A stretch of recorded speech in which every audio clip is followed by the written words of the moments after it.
ada hantu, ya, ada hantu yang sedang melambai-lambai.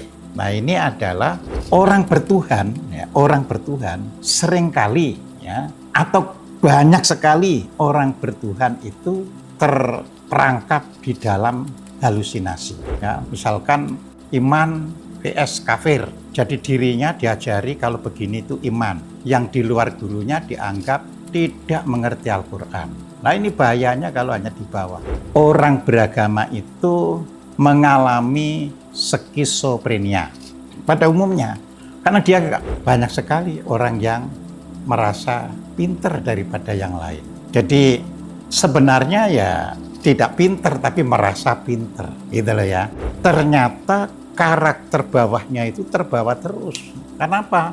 Karena merasa kan dari bawah diangkat setara dengan malaikat. Berarti aku ini orang hebat. Nah, belajar lagi itu Al-Quran. Nah, belajar pada guru yang lebih pintar. Malah seperti itu. Itu tandanya orang masih di lapisan bawah. Jadi hal yang rasional itu bukan yang tertinggi, tetapi ia akan mengantarkan kita ke yang lebih tinggi. Selamat bertemu kembali di Rumah Kajian Hakikat. Assalamualaikum warahmatullahi wabarakatuh. Rahayu. Hari ini saya akan melanjutkan pelajaran tentang bumi raksa, yaitu bumi yang ketujuh, lapisan kesadaran yang ketujuh, yang juga biasa disebut sebagai bumi rahmat atau badan sir. Perlu diingat kembali bahwa tubuh manusia itu terdiri dari unsur materi, imateri, dan non-materi. Unsur materi itu adalah semua yang berasal dari unsur-unsur bumi, yaitu mineral, ya udara, lalu yang semuanya berasal dari bumi, ya. Nah, kalau unsur emateri itu adalah merupakan lawan dari yang materi. Seperti ada gravitasi, ada anti gravitasi. Ya. Jadi ada panas, ada dingin. Jadi seperti itu. Jadi hanya lawannya saja. Ya. Nah, tapi manusia itu ada unsur ilahiyahnya. Inilah yang disebut unsur non-materi. Ya. Jadi unsur rasa itu unsur non-materi. Unsur hidup itu unsur non-materi. Ya. Ruh ya, juga disebut sebagai unsur non-materi. Nah, di dalam kesadaran ini, maka unsur emateri itu disebut juga sebagai unsur batin. Sedangkan yang materi adalah unsur lahir. Nah, sedangkan yang non-materi adalah unsur luhur. Di sini kita tahu bahwa unsur emateri atau yang disebut batin itu merupakan penyeimbang antara keadaan yang material dan yang non-material. Nah, ini yang harus bisa kita pahami dengan baik. Ya. Apabila di dalam upaya kita melatih dari bumi retno atau badan koser, dilanjutkan ke badan soder dan dilanjutkan lagi ke bumi jantung atau badan kolb, itu bisa kita teruskan kalau sudah seimbang, ya, langsung ke badan yang ketujuh, yaitu bumi rasa yang kita pelajari ini. Jadi seandainya saudara-saudara dalam melatih diri, ya, lapisan kesadaran ini kok masih bobotnya itu ke bawah, ya kita seimbangkan dulu dengan yang bersifat jinem, ya, atau unsur-unsur yang halus, yang waktu yang lalu saya sampaikan bahwa disinilah rasa cinta, disinilah kita bisa melakukan perenungan, ya, itu terus dilanjutkan ke yang lebih dalam. Nah, kalau ini sudah seimbang, maka kita bisa ke bumi rasa. Oleh karena itu, di dalam mempelajari sesuatu yang semakin tinggi, ya kita tidak boleh tergesa-gesa. Ya, ingat Nabi Musa ya itu ketika ingin memahami sesuatu di balik yang tampak ini, ada perintah untuk tidak tergesa-gesa ya, harus sabar. Nah, disinilah kita melatih diri. Kalau kita betul-betul sudah tidak emosional, ya, kita sudah bisa menimbang dengan baik, ya, kita gunakan rasio kita ini, ya, dengan benar, jadi tidak lagi di dalam kungkungan hawa nafsu. Perlu diketahui, orang membuat bom atom misalnya itu adalah dengan rasionya, ya, dengan rasionya. Tetapi ketika bom itu atau bom nuklir misalnya memang dirancang untuk menghancurkan lawannya, ya maka di situ kembali kita ke bumi jantung atau bumi kalbu. Ya, jadi artinya disitulah terjadinya yang disebut turun ke emosi. Nah, jadi sampai hari ini ya negara-negara maju itu ya belum bisa melepaskan tatanan kesadarannya itu lepas dari bumi jantung atau bumi kalbu, ya tidak bisa lepas dari itu. Buktinya apa? Negara disebut mau menuju maju kalau ya bisa membuat bom nuklir. Tapi negara maju yang dasarnya itu dikalahkan pada mulanya ya dihalangi untuk bisa membuat bom nuklir, misalnya kayak negara Jepang. Jadi kita tahu bahwa di dunia ini memang masih merupakan siklus ya, pergulatan antara orang benar bisa meninggalkan bumi jantungnya dan terus ke titik bumi rasional atau badan fuad terus naik ya. Ini hari-hari ini terjadi di mana-mana ya. Jadi kalau manusia sudah bisa lepas dari bumi jantungnya ya bisa menata dunia ini, masing-masing negara itu bisa menata negaranya dengan rasa aman, nyaman, dan damai ya. Nah ini penting, makanya perlu diseimbangkan dulu ya. Meskipun hari ini kita sudah sampai pada bumi rasa sesi ketiga, tetapi ini yang diajarkan ya. Sesuatu yang diajarkan itu harus dibuktikan dengan laku, dengan praktik. Kalau kita masih mudah marah karena dibully ya, kita mudah punya rasa merendahkan orang lain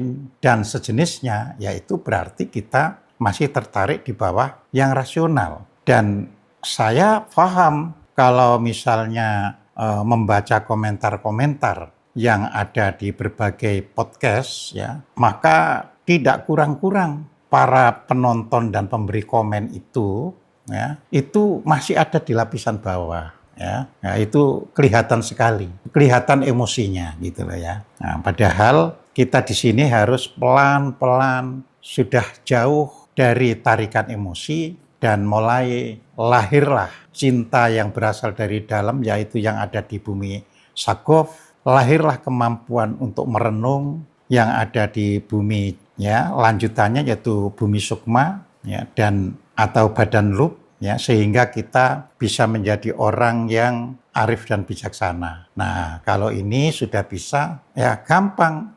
Ya. Perlu diketahui, kalau kita sudah di bumi jinem, ya itu naik ke atas itu bukan karena usaha kita hanya melatih kesabaran, melatih secara kontinu untuk melanjutkan karakter kita yang baik itu.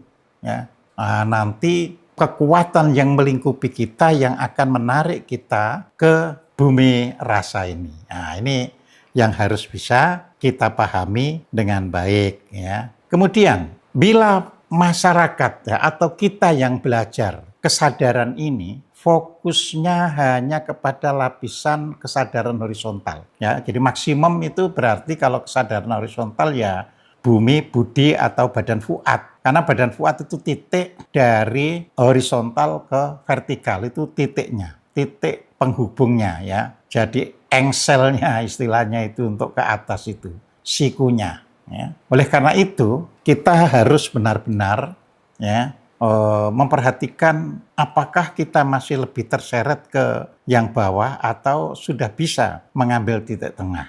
Waktu yang lalu sudah saya sampaikan kan bahwa ketika kita sudah di badan fuad atau bumi budi, kita harus melatih hal-hal yang bersifat rasional. Ya. Jadi hal yang rasional itu bukan yang tertinggi, tetapi ia akan mengantarkan kita ke yang lebih tinggi. Jadi rasional itu pijakan, karena masih kita bisa membandingkan. Ya. Rasional dari kata rasio, dan itu kita artinya masih bisa membandingkan. Jadi, oh kalau gini itu begini, kalau gini nih gini. Jadi kita ini bisa, oh inilah yang objektif, kalau ini subjektif, itu pemikiran rasional. Nah, kalau fokus kita masih di kesadaran horizontal, yaitu pada bumi retno, kemudian bumi kalbu dan bumi jantung, atau kalau dalam bahasa Arabnya, badan koser, badan soder, dan badan kolbu, ya, kalau bahasa Arabnya, maka kita akan masuk perangkap ke sikap adigang, adigung, adiguna. Kita akan terperangkap ke situ. Dan bangsa ini ya kalau kita amati ya banyak yang terperangkap di watak adigang, adigung, adiguna. Ini bahasa Jawa ya. Tetapi karakter ini bisa satu-satu, bisa adigang saja pada seseorang, adigung saja atau adiguna. Atau bisa duanya, adigang dan adiguna, adigang dan adigung, atau adigung dan adiguna. Atau ketiga-tiganya ada pada seseorang. Jadi adigang itu adalah menunjukkan adi itu artinya yang lebih tinggi, yang lebih artinya itu adi. Ya. Maka ada adipati, itu artinya yang lebih tinggi. Nah, jadi kalau adigang itu artinya seseorang merasa ya memiliki kekuatan. Ya, entah karena merasa apa ini kuat karena banyak kelompoknya ya. Orang-orang ini karena merasa adigang biasanya gampang sekali menyatakan ya atau meremehkan kelompok lain atau komunitas lain yang dianggap lebih kecil. Dan itu memang sifat manusia ketika belum bisa meningkatkan kesadarannya ya. Nah, kalau adigung, gung itu agung ya. Artinya luhur, tinggi ya. Jadi di sini orang itu merasa ada keturunan orang-orang besar atau merasa mendapat dukungan orang-orang kuat. Nah, ini orang-orang yang memang fokusnya itu pada lapisan kesadaran horizontalnya.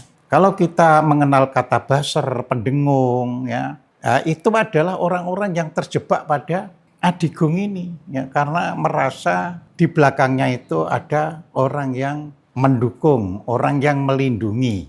Nah, ini adalah ciri kesadaran di awal itu begitu ya, sama dengan orang mengikuti pencak silat misalnya, maka justru ketika masih sabuknya itu sabuk awal, wah dia ingin menunjukkan kehebatannya ya. Kalau karate kan kalau istilahnya sabuknya itu disebut ban putih, berarti kan masih baru ikut. Wah, dia mencoba menunjukkan karatenya itu pada teman-temannya. Nah, berbeda kan dengan yang sudah ban hitam, ya itu secara warna sabuk sudah paling tinggi, terus ditambah nanti, wah dia sudah dan 1, dan 2, dan 3 misalnya, ya, tingkatannya. Dia malah tidak kentara, tidak terlihat kalau ahli karate, ya sama. Orang pintar juga begitu. Kalau sudah mengerti, ya, maka ya tidak menunjukkan kehebatannya. Justru kalau orang baru belajar, misalnya baru belajar Al-Quran misalnya, terus kemudian oleh gurunya, kamu begini, membacanya secara fasih. Ya. Jadi dia merasa kalau bisa membaca secara fasih, terus ada orang lain itu dianggap membacanya tidak fasih karena mungkin cedal atau karena mungkin tidak menjadi seorang pembaca ya Quran, jadi tidak dituntut untuk menguasai makhrajnya, tidak dituntut untuk menguasai tajwidnya ya, tapi hanya dituntut bisa memahami ayat-ayat yang dibacanya. Lah malah dikatakan oleh yang baru belajar itu, belajar lagi itu Al-Quran. Nah, belajar pada guru yang lebih pintar, malah seperti itu. Itu tandanya orang masih di lapisan bawah. Seperti semula sudah saya sampaikan, kalau orang sudah sampai pada lapisan atas, dia tidak mau ya mengatakan kamu dangkal dan sebagainya. Ya. Maka disinilah kita harus memahami proses semakin tinggi akan mengenali, oh orang ini sebenarnya masih duduk di sini. Nah, kita tidak perlu membuli mereka, ya. Ya kalau kita mengingatkan pun harus dengan halus, ya. Jadi seperti itu. Nah, apa adiguna itu atau adiguna itu? Adiguna itu adalah ya, merasa lebih tahu daripada yang lain. Nah, ini adiguna. Jadi sebenarnya ya tidak pinter tapi merasa pinter, gitu loh ya. Jadi ini di lapisan masih di horizontal. Ya.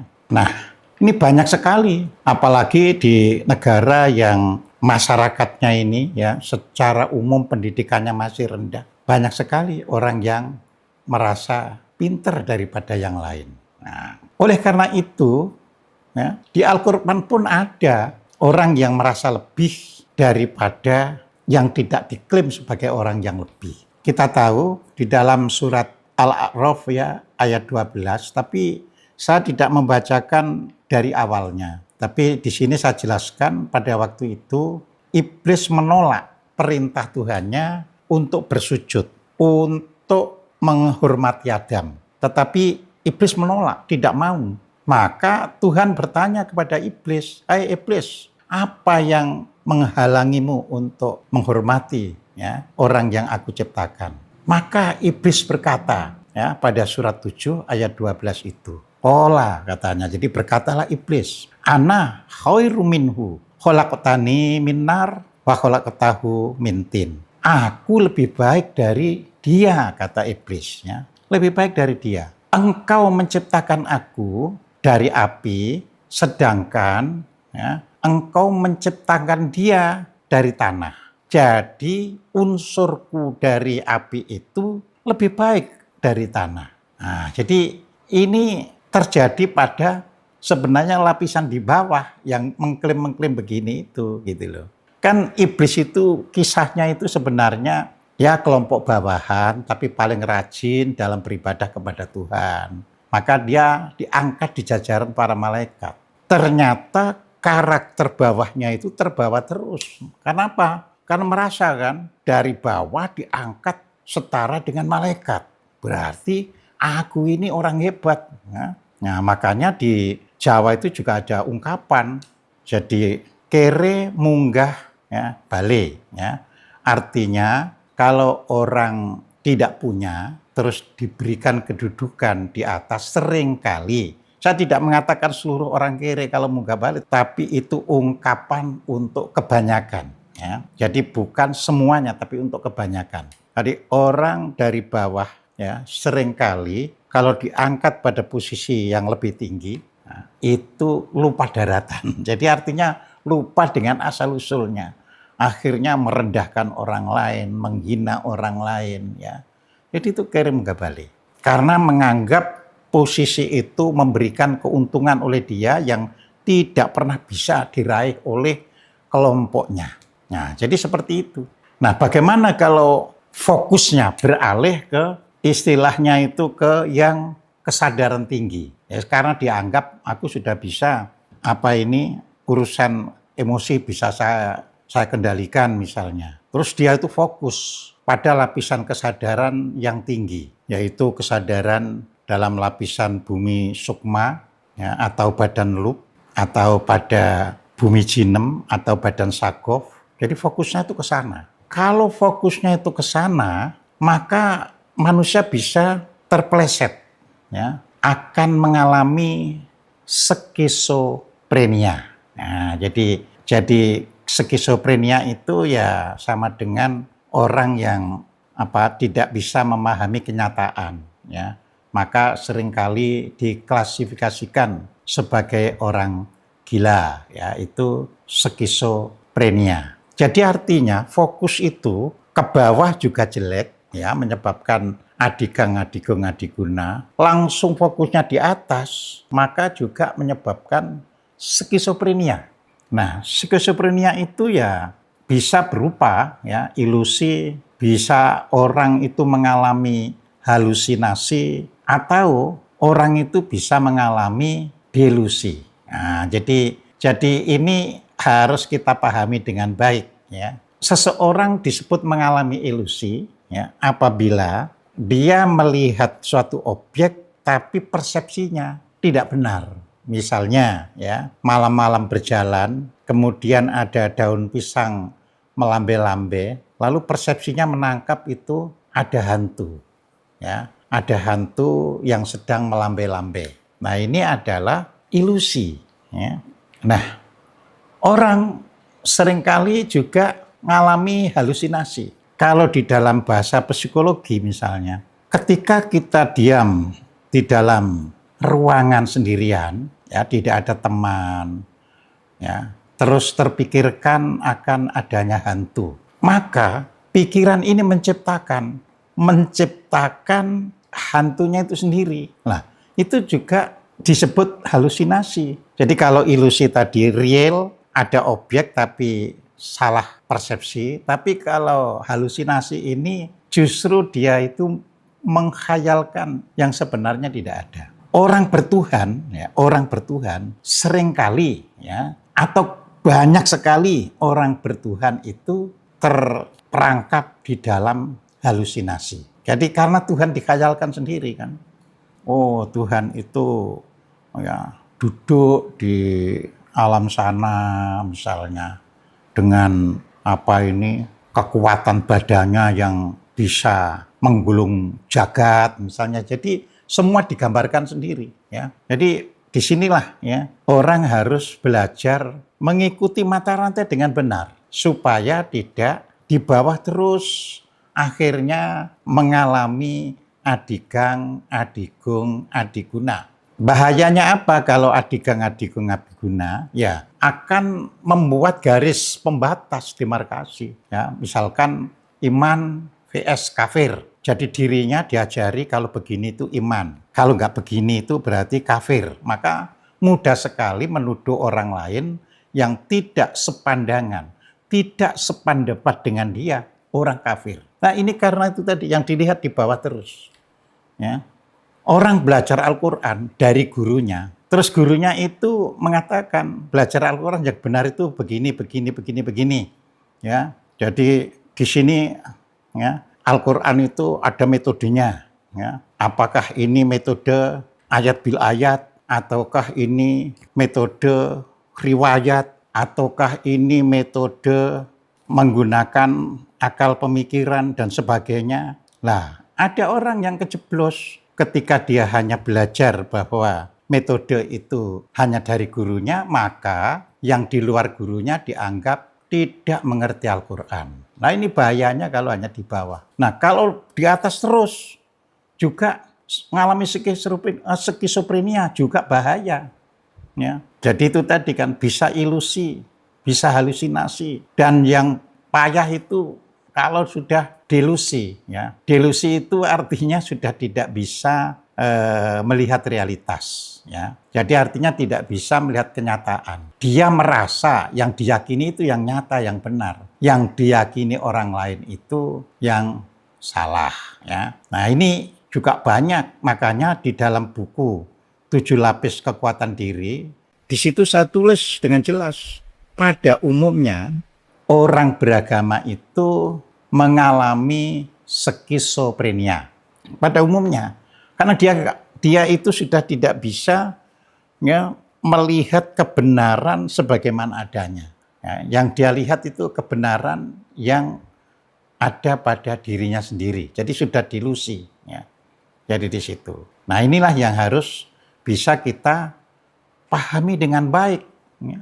Jadi kita harus bisa menyeimbangkan, ya, dari awal, yaitu bumi retno, bumi kalbu, dan bumi jantung, ya, kita imbangkan dengan bumi jinem atau badan sagof, bumi sukma atau badan luf. Kita imbangkan, seimbang. Ya. Kalau seimbang itu ya kita bisa melihat, namanya saja seimbang. Kita ada di titik tengah. Jadi kita bisa melihat, kalau kita melihat ke bawah gimana, kalau kita melihat ke atas gimana.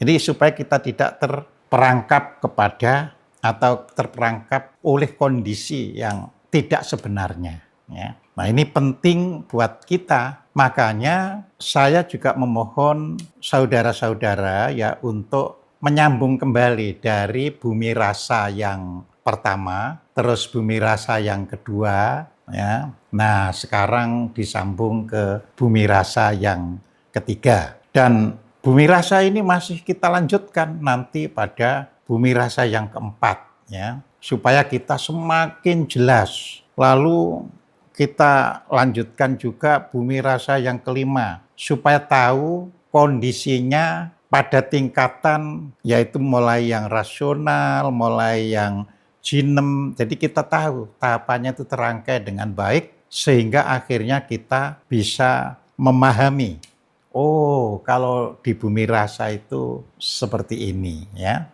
Juga di bumi rasa nanti akan kita bahas yang terakhirnya, yang di dalamnya. Kan dikatakan wafisiri ana. Dalam, ya kan, rahasia itu ada aku. Jadi di dalam sir itu ada aku. Di dalam rasa ada aku. Nah, kita juga harus sampai pada pemahaman tentang aku. Ya. Ini penting. Sering orang kalau belajar makrifat itu diajari begini. Huwa sirri wa ana sirruhu. Huwa itu artinya dia itu siapa? Tuhan. Tuhan itu adalah rahasiaku. Wa ana sirruhu. Dan aku adalah rahasianya. Nah, ini kita ungkap yang terakhir. Makanya ini bumi rasa ini nanti bisa sampai 5 atau 6. Ya, ikuti terus dengan baik. Dan jangan sekali-kali langsung dilepas dari yang bumi rasa kedua ke satu. Ini supaya kita tahu persis, supaya kita nyambung. Ya.